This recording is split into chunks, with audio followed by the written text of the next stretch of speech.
اور ویسے زندگی میں ہر چیز پر لکھا جا سکتا ہے اگر تمہارے اندر ایسا کرنے کی ہمت اور منفرد انداز میں بیان کرنے کا تخیل ہو۔ تخلیقی صلاحیت کا سب سے بڑا دشمن خود پہ شک ہے۔ میں نے محسوس کیا کہ میرے پھیپھڑے ماحول کی تازگی سے بھر گئے۔ ہوا، پہاڑ، درخت، لوگ۔ میں نے سوچا، خوش ہونے کا مطلب اس کے سوا اور کیا ہو سکتا ہے؟ Let me live, love and say it well in good sentences. مجھے جینے دو، محبت کرنے دو اور اسے خوبصورت جملوں میں بیان کرنے دو۔ میں نے خود کو بہت ساکت اور خالی محسوس کیا، بالکل ایسے جیسے کسی شوریدہ سر طوفان کا وسطی حصہ جو اپنے گرد بپا شور کے درمیان خاموشی سے آگے بڑھ رہا ہو۔ Opinions are like orgasms. Mine matters most and I really don't care if you have one. نظریات جنسی لذت کی طرح ہوتے ہیں، اگر میرے ہیں تو بہت خوب اور اگر دوسرے کے ہیں تو جائیں بھاڑ میں۔ I have lost my mind, my soul, my spirit and my sense of self. The only thing left is a shadow of a person who once was. میں اپنا ذہن، اپنی روح، اپنا جذبہ اور اپنی پہچان کھو چکی ہوں۔ اب بس ایک سائے جیسی شخصیت باقی رہ گئی ہے جو کبھی ہوا کرتی تھی۔ Wanting everything is dangerously close to wanting nothing. سب کچھ چاہنا خطرناک حد تک کچھ بھی نہ چاہنے کے قریب ہوتا ہے۔ I have the choice of being constantly active and happy or introspectively passive and sad, or I can go mad by ricocheting in between. میرے پاس یہ انتخاب ہے کہ میں ہمیشہ سرگرم اور خوش رہوں یا اندر ہی اندر سوچنے والی خاموش اور اداس رہوں، یا پھر میں ان دونوں کے درمیان اچھل کود میں رہوں اور پاگل ہو جاؤں۔ I am a ghost wandering through the ruins of my own existence, trying to remember the life I once lived, the dreams I once cherished. Every day feels like a rehearsal for a role I can no longer play, and I am left with an emptiness that echoes through the halls of my shattered heart. میں ایک بھٹکتا ہوا بھوت ہوں۔ اپنی ہی زندگی کے کھنڈرات میں اس زندگی کو یاد کرنے کی کوشش کرتا ہوں جو کبھی میں نے جی تھی، اور ان خوابوں کو جو کبھی میرے تھے۔ ہر دن ایسا لگتا ہے جیسے میں کسی ایسے کردار کی ریہرسل کر رہی ہوں جو اب میں ادا نہیں کر سکتی، اور میرے حصے میں بس ایک خالی پن رہ جاتا ہے جو میرے ٹوٹے ہوئے دل کے کمروں میں گونجتا ہے۔ People worry about average, worry about being this and that, be nothing, be nobody. لوگ اوسط ہونے کی فکر میں رہتے ہیں، اس یا اس جیسا بننے کی فکر۔ کچھ نہ بنو، کوئی نہ بنو۔ میں نے اپنی زندگی کو اپنے سامنے ایک سبز انجیر کی شاخوں کی طرح پھیلا ہوا دیکھا۔ ہر شاخ کے سرے پر ایک موٹا جامنی رنگ کا انجیر تھا جو مختلف خواہشات جیسے تھے۔ ایک انجیر شاندار مستقبل کا تھا جو مجھے اپنی طرف بلاتا اور چمکارتا نظر آیا۔ ایک انجیر ایک شوہر، خوشگوار گھر اور بچے تھے، اور ایک انجیر مشہور شاعر بننے کا۔ ایک انجیر بہترین پروفیسر بننے کا، اور ایک انجیر حیرت انگیز مدیر بننے کا۔ ایک انجیر یورپ، افریقہ اور جنوبی امریکہ کا سفر کرنے کا، اور ایک انجیر کونستانت، سقراط، اٹیلا جیسے عجیب ناموں اور عشق پیشہ عاشقوں کا تھا۔ ان انجیروں کے اوپر اور بھی بہت سے انجیر تھے جنہیں میں اچھی طرح نہیں سمجھ پا رہی تھی۔ میں نے خود کو اس انجیر کی شاخوں میں بیٹھا پایا۔ خواہشات سے لبریز میں یہ فیصلہ نہیں کر پا رہی تھی کہ میں کون سا انجیر چنوں۔ میں ہر ایک کو چاہتی تھی، یہاں ایک کا انتخاب کرنے کا مطلب تھا کہ باقی سب کھو دوں گی۔ اور جیسے ہی میں نے بیٹھ کر فیصلہ کرنے کا سوچا، انجیر جھڑنے لگے، سیاہ ہو کر مرجھا گئے اور ایک ایک کر کے میرے پاؤں کے نیچے گر گئے۔ مجھے خوشی ہے کہ بارش زور سے برس رہی ہے، اندر سے میں بھی بالکل ایسا ہی محسوس کر رہی ہوں۔ I am glad the rain is coming down hard. That's the why I feel inside. کچھ باتیں لکھنا بہت مشکل ہوتا ہے۔ جب کوئی واقعہ آپ کے ساتھ گزر جائے اور آپ اسے لکھنے بیٹھیں تو یا تو آپ اسے حد سے زیادہ ڈرامائی بنا دیتے ہیں یا بالکل ہلکا لکھ دیتے ہیں، غلط باتوں کو بڑھا چڑھا کر بیان کرتے ہیں اور اصل باتوں کو چھوڑ دیتے ہیں۔ بہرحال آپ کبھی بھی اسے ویسا نہیں لکھ پاتے جیسا آپ چاہتے ہیں۔ کبھی کبھی میں چاہتی ہوں کہ میری پیدائش دنیا کے کسی گمنام کونے میں ہوتی، جہاں انسان عام زندگی گزار سکتا، اس باؤلی دنیا کی بڑی کشمکشوں کا حصہ بنے بغیر۔ میں ایسی جگہ جانا چاہتی تھی جہاں کوئی مجھے جاننے والا بھی کبھی نہ آ سکے۔ جو بات مجھے سب سے زیادہ خوف زدہ کرتی ہے وہ یہ خیال ہے کہ میں بیکار ہو جاؤں گی، پہلے اعلیٰ تعلیم یافتہ، پھر زندگی کو لے کر بہت پر امید، اور پھر بے حس بوسیدہ درمیانی عمر کہ جس میں آہستگی سے غائب ہو جاؤں گی۔ اپنی پہچان مضبوط کرو، ایک ایسی مضبوطی جو کسی بھی حملے سے نہ جھکے۔ مجھے ایک باپ چاہیے، مجھے ایک ماں چاہیے، مجھے کوئی پرانا سمجھدار شخص چاہیے جس سے میں رونا سیکھ سکوں۔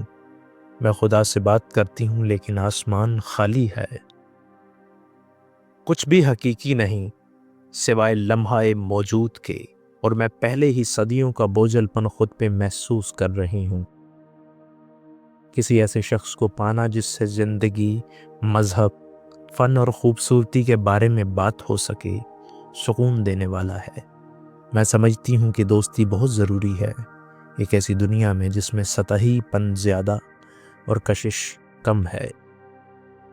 براہ کرم توقع نہ رکھیں کہ میں ہمیشہ اچھی، مہربان اور محبت کرنے والی رہوں گی۔ کچھ وقت ایسے بھی ہوں گے جب میں سخت، بے فکر اور سمجھنے میں مشکل بن جاؤں۔ میں کبھی بھی وہ سب کتابیں نہیں پڑھ سکتی جو میں چاہتی ہوں، میں کبھی بھی وہ سب لوگ نہیں بن سکتی جو میں چاہتی ہوں، اور وہ سب زندگی نہیں جی سکتی جو میں چاہتی ہوں۔ میں کبھی بھی وہ سب مہارتیں نہیں سیکھ سکتی جو میں چاہتی ہوں۔ میں یہ سب بھلا کیوں چاہتی ہوں؟ میں اپنی زندگی میں ذہنی اور جسمانی ہر رنگ اور ہر تجربہ محسوس کرنا چاہتی ہوں، اور میں بہت محدود ہوں۔ شدید آگ کی لپٹوں میں بھی سنہری کمل اگایا جا سکتا ہے۔ تو اب میں ہر رات بات کروں گی اپنے آپ سے، چاند سے، جیسا آج رات میں نے کیا۔ میں اپنی تنہائی پر حسد کرتی ہوئی چلوں گی، سرد اور نیلے چاند کی روشنی میں جو تازہ گری ہوئی برف پر چمک رہی ہے۔ بے پناہ روشنی کے ساتھ میں اپنے آپ سے بات کرتی ہوں اور اندھیرے میں گم درختوں کو دیکھتی ہوں جو خوش قسمتی سے بے جان اور غیر جانبدار ہیں۔ لوگوں کا سامنا کرنے سے خوش، مضبوط اور ذہین دکھائی دینے سے کہیں بہتر ہے ان کا بے جان ہونا۔ میں اپنا خول اتار کر چلی جا رہی ہوں، چاند سے باتیں کرتی ہوں، اس غیر جانبدار اور بے حس طاقت سے جو سنتی نہیں مگر میرے وجود کو قبول تو کر لیتی ہے لیکن مجھے تباہ بھی نہیں کرتی۔ مجھے نہیں معلوم کہ گہرے جذبات کے بغیر جینا کیسا ہوتا ہے، حتیٰ کہ جب میں کچھ محسوس نہیں کرتی تب بھی اس خالی پن کو پوری شدت سے محسوس کرتی ہوں۔ خالی پن بھی کبھی کبھی بہت زیادہ بھاری ہو جاتا ہے۔ مرنا ایک فن ہے، جیسے باقی سب کچھ ہو۔ میں اسے غیر معمولی طور پر خوب کرتی ہوں۔ میں اسے اس طرح کرتی ہوں کہ وہ دوزخ جیسا لگے، میں اسے اس طرح کرتی ہوں کہ وہ حقیقی لگے۔ شاید تم کہہ سکتے ہو کہ یہ میرا ہنر ہے۔ کبھی کبھی سب سے مشکل لڑائیاں وہ ہوتی ہیں جو تنہائی میں اپنے ذہن کے اندر لڑی جاتی ہیں۔ جہاں کوئی دیکھ نہیں سکتا۔ یہ لڑائی ہمارے شک، خوف اور غیر یقینی جذبات کے خلاف ہوتی ہے۔ یہ کوشش ہوتی ہے کہ سب کچھ سنبھالے رکھیں جب آپ کے اندر سب کچھ ٹوٹ رہا ہو، اور جب دنیا آگے بڑھتی رہتی ہے بے خبر، آپ اپنے اندر کے گہرے خلا کے کنارے کھڑے رہتے ہیں، اس امید سے کہ شاید اس اندھیرے میں تھوڑی سی روشنی در آئے جو آپ کا مستقل ساتھی بن چکا ہے۔ ہاں، میری یہ سب سے بڑی خواہش ہے کہ میں سڑکوں پر کام کرنے والوں، بحری جہاز کے عملے، فوجیوں اور شراب خانے کے عام لوگوں کے ساتھ گھل مل جاؤں، ایک منظر کا حصہ بن، بغیر پہچانے، سنوں، یاد رکھوں۔ لیکن یہ سب اس وجہ سے خراب ہو جاتا ہے کہ میں ایک لڑکی ہوں، ایک خاتون جو ہمیشہ حملے یا خطرے میں سمجھی جاتی ہے۔ مردوں اور ان کی زندگیوں میں میری دلچسپی اکثر غلط سمجھی جاتی ہے، جیسے میں انہیں بہکانا چاہتی ہوں یا قریبی تعلق چاہتی ہوں۔ ہاں خدا، میں چاہتی ہوں کہ ہر کسی سے دل کی گہرائی تک بات کر سکوں۔ میں چاہتی ہوں کہ کھلے میدان میں سو سکوں، مغرب کی طرف سفر کر سکوں، اور رات میں آزادانہ چل سکوں۔ میں نے خود کو سکڑتا ہوا محسوس کیا، میرا پورا جسم اندر کی طرف کھنچ رہا تھا، ایک چھوٹے سے نقطے تک سکڑ گیا۔ میرا شعور ذات چھوٹا ہوتا گیا اور دکھ کی گرفت مضبوط ہوتی گئی، یہاں تک کہ بس ایک چھوٹا لرزتا ہوا دکھ بھرا بے بس وجود بچا جو بس یہ چاہتا تھا کہ اسے اکیلا چھوڑ دیا جائے۔ کیا تم سمجھ سکتے ہو؟ کہیں کوئی تھوڑا سا مجھے سمجھ سکتا ہے، تھوڑا سا مجھ سے محبت کر سکتا ہے، میری تمام مایوسیوں کے باوجود، میرے تمام نظریات کے باوجود، اور اس سب کے باوجود کہ میں زندگی سے محبت کرتی ہوں، لیکن یہ سب مشکل ہے۔ مجھے ابھی بہت کچھ سیکھنا ہے۔ میں نے گہرا سانس لیا اور اپنے دل کی وہی پرانی فخر بھری آواز سنی، میں ہوں نا، میں ہوں نا، میں ہوں نا۔ میں لوگوں سے محبت کرتی ہوں، سب سے۔ میں ان سے ایسے محبت کرتی ہوں جیسے کوئی ڈاک ٹکٹ جمع کرنے والا اپنی کلیکشن سے محبت کرتا ہے۔ ہر کہانی، ہر واقعہ، ہر چھوٹی سی بات چیت میرے لیے خام مواد ہے۔ میری محبت بالکل غیر شخصی نہیں ہے اور نہ ہی مکمل طور پر ذاتی ہے۔ میں چاہتی ہوں کہ میں ہر ایک بن جاؤں، ایک معذور، ایک مرتا ہوا آدمی، ایک بدکار عورت، اور پھر واپس آ کر اپنے خیالات اور جذبات کو اس شخص کے طور پر لکھوں۔ لیکن میں ہر چیز جاننے والی نہیں ہوں۔ مجھے اپنی زندگی جینی ہے، اور یہ وہ واحد زندگی ہے جو میں کبھی گزاروں گی، اور آپ ہمیشہ اپنے ہی زندگی کو مکمل تجسس کے ساتھ نہیں دیکھ سکتے۔ میرے لیے بس یہی لمحہ موجود ہے، مگر یہ لمحہ بھی مسلسل بدلتا رہتا ہے، بہتا ہے، پگھلتا ہے۔ یہی ایک لمحہ زندگی ہے، اور جب یہ گزر جاتا ہے تو کہیں کھو جاتا ہے۔ لیکن ہر نئے لمحے کے ساتھ ہم دوبارہ شروع نہیں کر سکتے۔ ہمیں ان لمحوں کے سہارے جینا پڑتا ہے جو گزر چکے ہیں۔ یہ دلدل کی طرح ہے جس میں ابتدا ہی سے آدمی پھنسا ہوا ہوتا ہے۔ کہانی یا تصویر احساس کو تھوڑا سا تازہ تو کر سکتی ہے، مگر اتنا نہیں کہ دل بھر جائے۔ حال کے سوا کچھ بھی حقیقی نہیں، اور پھر بھی مجھے لگتا ہے جیسے صدیوں کا بوجھ مجھ پر آن پڑا ہو۔ کوئی لڑکی 100 سال پہلے بھی اسی طرح جیتی تھی جیسے میں جیتی ہوں، اور وہ اب مر چکی ہے۔ میں اس وقت کا حال ہوں، مگر میں جانتی ہوں کہ مجھے بھی ایک دن گزر جانا ہے۔ وہ بلند لمحہ، وہ تیز چمک آتی ہے اور ختم ہو جاتی ہے، جیسے دلدل۔ میں شاید کبھی خوش نہیں ہو سکتی، مگر آج رات میں مطمئن ہوں۔ تمام دن دھوپ میں اسٹرابری کے پودوں کی دیکھ بھال کرتے تھکن کے مارے سب دھندلا دکھائی دینے لگے، تو اس وقت ٹھنڈے دودھ کا ایک گلاس اور بلو بیری کی میٹھی چاٹ سے بھری تھالی دستیاب ہو، اور آپ گھر پر اکیلے ہوں، تو اس سے بڑھ کر کچھ بھی نہیں۔ اب میں جان گئی ہوں کہ لوگ کیسے کتابوں اور کالج کے بغیر جی سکتے ہیں۔ جب کوئی شام کو بہت تھک چکا ہو تو اسے سو جانا چاہیے۔ اگلی صبح مزید اسٹرابری کے پودے دیکھ بھال کے منتظر ہوتے ہیں، اور یوں مٹی کی قربت میں زندگی گزرتی رہتی ہے۔ ایسے لمحوں میں مجھے لگتا ہے کہ اس سے زیادہ کی آرزو میری بیوقوفی ہوگی۔ کتنی شدید ضرورت ہے ہمیں اس احساس تحفظ کی کہ ہم خود کو کسی کے حوالے کر سکیں مکمل بھروسے کے ساتھ۔ اور مجھے ان دونوں چیزوں سے بڑھ کر کسی شے کی خواہش نہیں، ایک جسم جس سے میں حرارت کشید کر سکوں، اور ایک روح جس میں میں اپنی ذات کو انڈیل سکوں۔ کوئی نہ کوئی چیز میرا انتظار کر رہی ہے، شاید کسی دن مجھے الہام ہو اور میں اس عظیم اور بگڑی ہوئی تماشاگاہ کا دوسرا رخ دیکھ سکوں۔